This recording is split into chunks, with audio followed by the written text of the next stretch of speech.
ஓம் சாய்நாதனே போற்றி. வாழ்க வையகம், வாழ்க வளமுடன். அனைத்து உறவுகளுக்கும் இனிய வணக்கம். அனைவருக்கும் இனிய புத்தாண்டு வாழ்த்துக்கள். 2026ஆம் ஆண்டு பிறக்க இன்னும் ஒரு சில நாட்களே உள்ளன. ஒரு வருடம் என்பது சாதாரண விஷயம் கிடையாது. 12 மாதங்களில் ஒருவரின் வாழ்க்கை மேலேயும் போகும், சரிந்து கீழேயும் போகும். 12 மாதங்களில் ஒருவரின் வாழ்க்கை தலைகீழாக கூட மாறும். அந்த வகையில் உங்கள் வாழ்க்கையில் என்ன மாதிரியான மாற்றங்கள் எல்லாம் நடக்கும், உங்களுக்கு எதில் ஏற்றம் ஏற்படும், எதில் சறுக்கல் ஏற்படும் என்று சற்று விரிவாக காண்போம். இந்த ஆண்டின் தொடக்கத்தில் கிரகநிலைகள் என எடுத்துக்கொண்டால், குடும்பஸ்தானத்தில் சந்திர பகவானும், சகோதரஸ்தானத்தில் குரு பகவானும், புத்திரஸ்தானத்தில் கேது பகவானும், பாக்கியஸ்தானத்தில் சூரியன், செவ்வாய், புதன், சுக்கிர பகவானும் உள்ளனர். லாபஸ்தானத்தில் ராகு பகவானும் சனி பகவானும் உள்ளனர். குரு பகவான் 5ஆம் பார்வையாக துலாம் ராசியையும், 7ஆம் பார்வையாக தனுசு ராசியையும், 9ஆம் பார்வையாக கும்ப ராசியையும் பார்வையிடுகிறார். சனி பகவான் 3ஆம் பார்வையாக மேச ராசியையும், 7ஆம் பார்வையாக சிம்ம ராசியையும், 10ஆம் பார்வையாக விருச்சிக ராசியையும் பார்வையிடுகிறார். இந்த கிரகங்களின் அமைப்பு மற்றும் பார்வையினால் உங்கள் வாழ்வில் ஏற்படும் சுப மற்றும் அசுப பலன் என்ன என்பதனையும், அசுப பலன் ஏற்படுமாயின் ராசிக்காரர்கள் செய்ய வேண்டிய பரிகாரம் என்ன, வழிபட வேண்டிய தெய்வம் யார் என்பதனை பற்றியும் முழுமையாக காண்போம். பிறக்கப் போகும் இந்த புது வருடம் உங்கள் வாழ்வில் வளமும் நலமும் செல்வ செழிப்பும் பெற்று வாழ்வில் உயரிய நிலையை அடைய எல்லாம் வல்ல எம்பெருமானை வேண்டி விரும்பி கேட்டுக்கொள்கிறேன். எதிலும் அகப்படாமல் சிந்தித்து செயலாற்றும் மீனராசி அன்பர்களே, இந்த ஆண்டு எந்த ஒரு செயலையும் நிதானமாக சிந்தித்து செயல்படுவது நன்மையை தரும். கனிவான பேச்சுக்கள் வெற்றிக்கு சாதகமான சூழ்நிலையை உருவாக்கி தரும். அவ்வப்போது சிறு சிறு அவப்பெயர்கள் ஏற்பட்டு நீங்கும். பயணங்கள் மூலம் புதிய அனுபவமும் அத்தியாயமும் பிறக்கும். குடும்பத்தில் திடீர் பிரச்சனைகள் ஏற்பட்டு நீங்கும். வெளிநபர்களின் பேச்சுக்களை நம்பி முடிவுகளை எடுக்காமல் இருப்பது நல்லது. பூர்வீக சொத்துக்கள் மூலம் ஆதாயம் ஏற்படும்.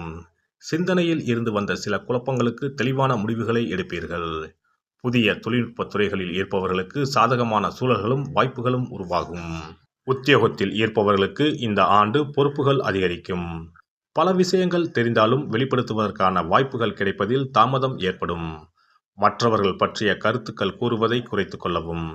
கடன் சார்ந்த சில விஷயங்களில் அலைச்சலும் தாமதமும் ஏற்படும். மருந்து தொடர்பான பிரச்சனைகள் அவ்வப்போது ஏற்பட்டு நீங்கும். வியாபாரத்தில் சாமர்த்தியமாக செயல்பட்டு நினைத்ததை முடிப்பீர்கள். அரசு சார்ந்த சில உதவிகள் கிடைக்கும். உடன் பிறந்தவர்களிடத்தில் சூழ்நிலை அறிந்து செயல்படவும். வியாபாரம் நிமித்தமான சில வதந்திகள் அவ்வப்போது தோன்றி மறையும். வர்த்தக விஷயங்களில் மேன்மையான சூழல் உருவாகும். கடன் சார்ந்த சில உதவிகள் கிடைக்கும். பெண்களை பொறுத்தவரை எந்த ஒரு விஷயமாக இருந்தாலும் ஒன்றுக்கு பலமுறை யோசித்து முடிவெடுப்பது நன்மையை தரும். உடல் ஆரோக்கியத்தில் கவனம் வேண்டும். நீண்ட தூர தனிப்பட்ட பயணங்களை குறைத்துக் கொள்வது தேவையற்ற விரயங்களை தவிர்க்கும். குழந்தைகள் வழியில் ஆதரவான சூழல் அமையும். மனதளவில் நினைத்த சில காரியங்கள் சாதகமாக முடியும். அரசியல் சார்ந்த துறைகளில் இருப்பவர்களுக்கு பழைய பிரச்சனைகளால் சில நெருக்கடிகள் உண்டாகும். எதிர்பாராத சில செலவுகளால் கையிருப்புகள் குறையும். உழைப்புக்கு முக்கியத்துவம் கொடுத்து செயல்படுவது நன்மை தரும். புதிய வீடு மற்றும் மனை வாங்குவது சார்ந்த விஷயங்களில் ஆர்வம் ஏற்படும். பயணங்கள் மூலம் நன்மைகள் ஏற்படும். கலைத்துறையில் இருப்பவர்களுக்கு மதிப்புகள் உயரும். வெளிநாட்டு பயணங்களில் இருந்து வந்த தாமதங்கள் மறையும். விலை உயர்ந்த பொருட்களில் கவனம் வேண்டும். சக கலைஞர்களின் ஒத்துழைப்புகள் புதிய மாற்றத்தை உருவாக்கும். மாணவர்கள் கல்வி பாடங்களை திட்டமிட்டு படிப்பது நல்ல முன்னேற்றத்திற்கு வழிவகுக்கும். மனதளவில் இருந்து வந்த தயக்கங்கள் விலகும். திறமைக்கு உண்டான மதிப்புகள் கிடைக்கும். எந்த ஒரு விஷயமாக இருந்தாலும் நிதானத்தை கடைபிடிப்பது உங்கள் மீதான நன்மதிப்பை மேம்படுத்தும். இந்த வருட கிரக அமைப்புகள் அடிப்படையில் மீனராசி அன்பர்களுக்கு எதிர்பாராத சில வரவுகள் கிடைக்கும். சுபகாரியம் தொடர்பான விஷயங்கள் கைகூடி வரும். வியாபார விஷயங்களில் மட்டும் இழுபறியான சூழல்கள் ஏற்பட்டு நீங்கும். மற்றவர்கள் தேவைகளை நிறைவேற்றுவதில் கவனம் வேண்டும். சனிக்கிழமை தோறும் பெருமாளுக்கு நல்லெண்ணெய் தீபம் ஏற்றி வணங்கி வர காரியங்களில் இருந்த தடைகள் நீங்கி எதிர்பார்ப்புகள் நிறைவேறும். சிறப்பு தொகுப்பு. புத்தாண்டு அன்று செல்வம் பெருக நாம் என்ன செய்ய வேண்டும் என்பதனை பற்றி காண்போம். புத்தாண்டு அன்று நாம் சில விஷயங்களை செய்வதன் மூலம் வீட்டில் செல்வ செழிப்பும் அதிர்ஷ்டமும் மகாலட்சுமி கடாட்சமும் உண்டாகும். ஆகையால் புத்தாண்டு அன்று அதிர்ஷ்டம் தரக்கூடிய வகையில் சில விஷயங்களை கட்டாயம் செய்ய வேண்டும். இன்னும் சில நாட்களில் 2026ஆம் ஆண்டு பிறக்கப் போகிறது. அதாவது ஜனவரி 1/1/2026 அன்று கோவிலுக்கு செல்வது, தானம் செய்வது, புது ஆடை அணிவது மற்றும் வீட்டிற்கு தேவையான பொருட்களை வாங்குவது என பலவற்றை செய்வதன் மூலம் நற்பலன்களை பெற முடியும். பொதுவாக பெரும்பாலான வீடுகளில் எதிர்மறையான எண்ணங்கள் எப்போதும் இருந்து கொண்டே இருக்கும். இதனால் வீட்டில் அதிர்ஷ்டம் என்பதே இருக்காது. முக்கியமாக குடும்பத்தில் மகிழ்ச்சி என்பதே இருக்காது. இவை அனைத்திற்கும் தீர்வு கடவுள் வழிபாடு ஒன்றே ஆகும். கடவுளுக்கு உரிய பொருட்களை வாங்கி வழிபடுவதன் மூலம் வீட்டில் நேர்மறை ஆற்றல் பெருகி குடும்பத்தில் மகிழ்ச்சியும் செல்வ செழிப்பும் உண்டாகும். புத்தாண்டு அன்று வாங்க வேண்டிய 3 முக்கியமான பொருள்: துளசி இலை, ஏலக்காய், கல்உப்பு. துளசி இலை, ஏலக்காய், கல்உப்பு ஆகிய 3ம் மகாலட்சுமியின் அம்சம். ஆகையால் வருடத்தின் முதல் நாள் அன்று மேற்கூறிய 3 பொருட்களை வாங்குவதன் மூலம் வீட்டில் செல்வ செழிப்பு உண்டாகும். துளசி இலையை வாங்கி வந்து பூஜை அறையில் பெருமாளுக்கும் ஆண்டாளுக்கும் வைத்து வழிபட வேண்டும். அடுத்து ஏலக்காய் வாங்கி வந்து பூஜை அறையில் விளக்கின் அருகில் வைத்து வழிபட வேண்டும். செல்வ செழிப்பு உண்டாக்குவதில் கல்உப்பு முக்கியமான பொருளாகும். ஆகையால் கல்உப்பை வாங்கி கட்டாயமாக பூஜை அறையில் வைத்து வழிபட வேண்டும். வாங்க வேண்டிய பிற பொருட்கள் என எடுத்துக்கொண்டால் மல்லிகைப்பூ, மஞ்சள், குங்குமம், சர்க்கரை, இனிப்பு, பசும்பால், குத்துவிளக்கு ஆகியவற்றையும் வாங்கலாம்.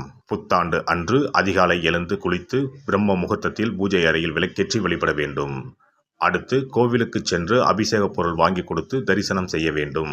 முக்கியமாக புத்தாண்டு அன்று ஏழை எளியவர்களுக்கு தானம் செய்ய வேண்டும். மேலும் அறுசுவை உணவுகளை சமைத்து கடவுளுக்கு படையலிட்டு வழிபடுவது நல்லது. புத்தாண்டு அன்று பிறருக்கு கடன் தரக்கூடாது. நல்ல நாட்கள் மற்றும் விசேஷ நாட்களில் பிறருக்கு கடன் கொடுப்பதன் மூலம் வீட்டில் அதிர்ஷ்டம் குறையும். ஆகையால் சுப நாட்களில் பிறருக்கு கடன் அளிப்பதை முற்றிலும் தவிர்த்து விடுங்கள். புத்தாண்டில் நமக்கு நன்மைகள் அதிகம் நடைபெற வேண்டும். 2025ஆம் ஆண்டில் சந்தித்த பிரச்சனைகள், துன்பங்கள், போராட்டங்கள், கஷ்டங்கள் ஆகியவற்றில் இருந்து விடுபட வேண்டும் என்பதே அனைவரின் விருப்பம்.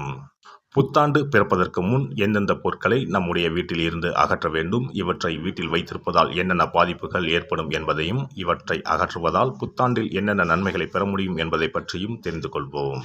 வீட்டில் இருந்து உடைந்த அல்லது சேதமடைந்த பொருட்களை அகற்றுவதால் துர் அதிர்ஷ்டங்கள் ஏற்படுவதில் இருந்து விடுபடலாம். இவைகள் எதிர்மறை ஆற்றல்களை எளிதில் ஈர்க்கக்கூடியவையாகும்.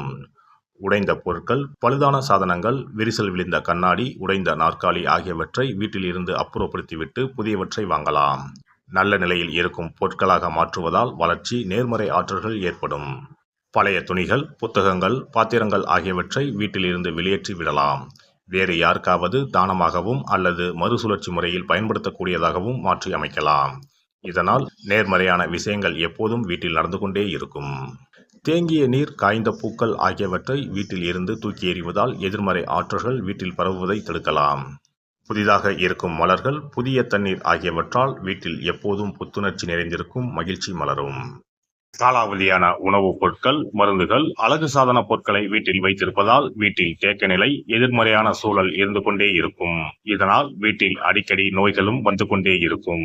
ஆரோக்கியமான சூழலை வீட்டில் உருவாக்கவும், புதிய வாய்ப்புகள், நல்ல விஷயங்கள் தேடி வருவதற்கும் காலாவதியான பொருட்களை அகற்றிவிட்டு சுத்தமான காற்று, ஆற்றல் வந்து செல்லும் வகையில் வீட்டை காற்றோட்டம் உள்ளதாக வைத்திருக்க வேண்டும்.